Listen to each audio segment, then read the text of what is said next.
Next time coming up, very funny guy. You guys are going to love him. Keep it going for Stephen Armstrong.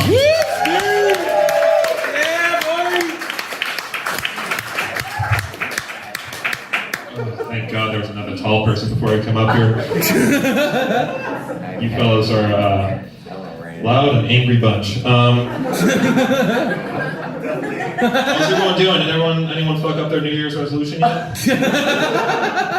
I'm working on it. Last year I got broken up with twice in 12 months, and this year I'm going for 3. The first one was really amicable. It was a very chill breakup. I kind of looked at her. I was like, "Hey, do you want to keep doing this?" And she was like, "No." And I was like, "All right, good game." We ended up having breakup sex, which is important. It's important because if you're going through a breakup, you're not having breakup sex. You're kind of sitting there thinking, "Well, this could have been an email. Gonna have to drive all the way out here." The next breakup was she broke up with me over the phone, and I was like, "Thank you, save me some gas mileage." But now you're fucking up all my minutes. I know the minutes thing is a dated joke, but if you didn't laugh at it, you're no longer in my Fave 5. So. I really should have saw the second breakup coming because when we were having sex, she was never coming. So it was a bummer. The reason why, though, according to her, is that she can't come because I'm too handsome. I mean, seriously, she said when we were having sex and she looked at my face and I have very handsome features, get her all flustered and embarrassed, and she couldn't achieve orgasm that way. And I was like, turn around.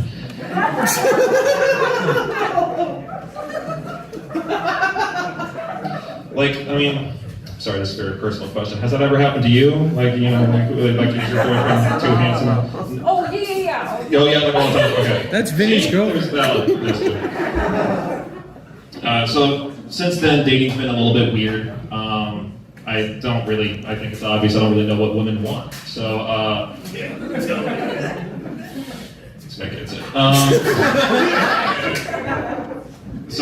asked my female friend for advice, and she told me all about the female gaze. Now, you guys probably know about the male gaze, which is tits, ass, very straightforward shit. Guys are very straightforward. Girls, they don't like what men think that they like. It's not about the six-pack abs or the massive dick, which sucks for me. But no, girls really like the hands and the eyes. That's apparently what they're into.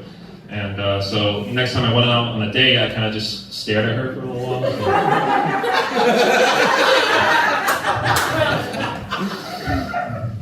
And then she was eventually she was like, "What?" And then I slapped her in the face.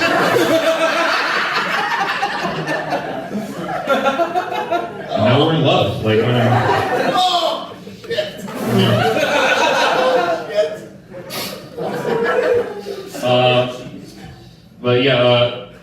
Things other than that, things have been going pretty well for me last year. I got kind of merch now, guys. Things have been going pretty good. I'm not gonna plug it here because that seems kind of tasteless, but I'm gonna tell you how I got it. I was kind of down one day, and my friend Nate, who's here tonight, Nate Damsky, ladies and gentlemen. Nate brought me out. He was like, "Hey, listen, man, you seem kind of down. Let me get you out there. Let me take you somewhere you've never been before, somewhere crazy." And I was like, "All right, cool." So Nate directs me to this mansion, and I was like, "Dude, you think I've never been to a mansion before? Look at all this privilege. Are you fucking..." But no, he knocks on the door, and then the door swings open, and there's a guy there wearing glasses and a banana hammock and nothing else. I realized then my friend took me to an eyes wide shut orgy party. I was like, "Nate, what the fuck?" And he's like, no, dude, they're all vaccinated. Just chill. Let's go.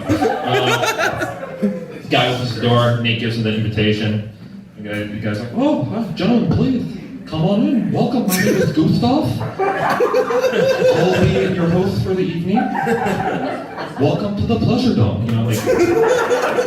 Comes in, he gives us a big old tour. He's like, "First thing you should know about the night is that the universal safe word is garlic aioli. Okay? Stay safe, stay respectful, okay, please."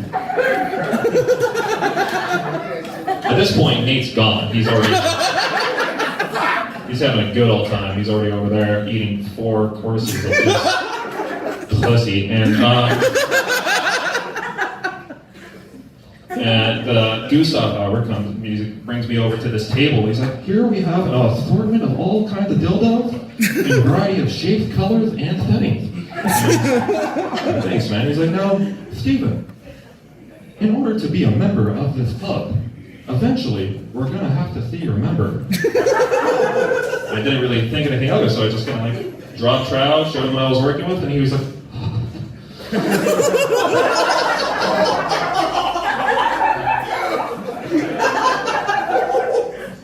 Steven, please. You must allow me to make a mold of your penis so I can make a dildo in your honor. And that's my merch, guys. I got dildos. $20, not bad. It probably gives you an issue. So. Thank you. 2 for 4? All right, cool. Nice. Yeah, my parents are very proud of me.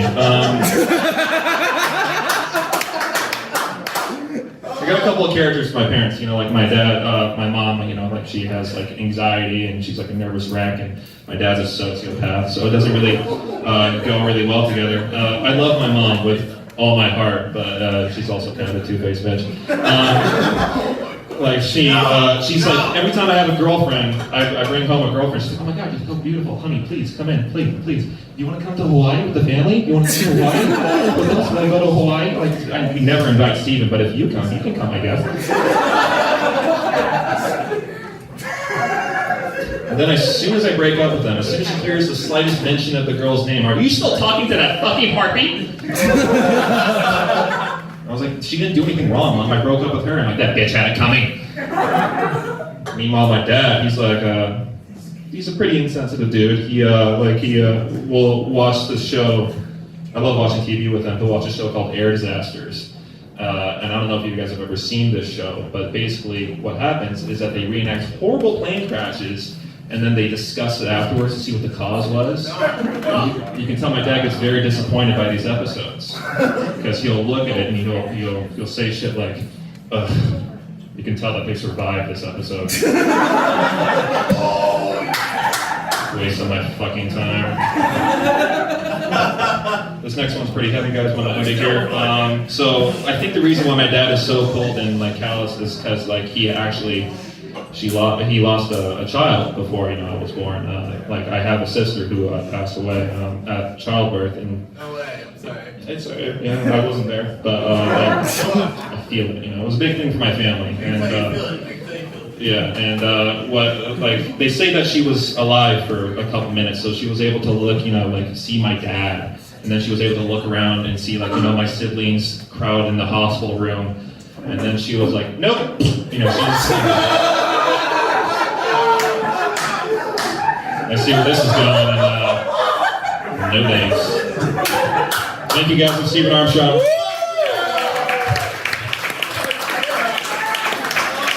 Oh, hell yeah, keep going for Stephen Armstrong, everybody!